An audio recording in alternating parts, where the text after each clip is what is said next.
ABC announced it will indefinitely suspend Jimmy Kimmel Live after the host's monologue on the assassination of conservative activist Charlie Kirk sparked intense backlash and criticism from the Federal Communications Commission. In the September 15 segment, Kimmel accused the MAGA gang of trying to spin the shooter's motives and suggested conservative figures were exploiting the tragedy for political gain. Conservatives, media watchdogs and several Republican lawmakers condemned the remarks as callous and indicative of liberal bias, prompting a wave of social media outcry and calls for disciplinary action. FCC Chair Brendan Carr intervened within 48 hours, labeling Kimmel's comments beyond the pale and urging broadcasters to assess whether the program met public interest obligations. Nexstar Media Group, which owns 32 ABC affiliates, was the first major station owner to pull the show, citing the remarks as offensive and insensitive at a critical time in our national political discourse.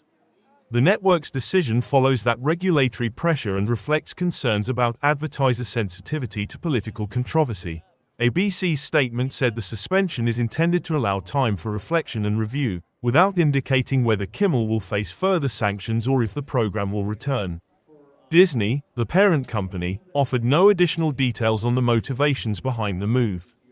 The hiatus creates a programming gap in ABC's late-night schedule, likely to be filled with reruns or alternative content while the network evaluates the situation. Reactions are split. Supporters of Kirk applaud the suspension as overdue accountability, whereas critics warn it could chill political satire and free expression. Industry analysts note that late-night shows depend heavily on sponsorships, which can be vulnerable to political fallout. Kimmel has not issued a formal apology. His only public response was a social media post thanking fans and decrying selective outrage.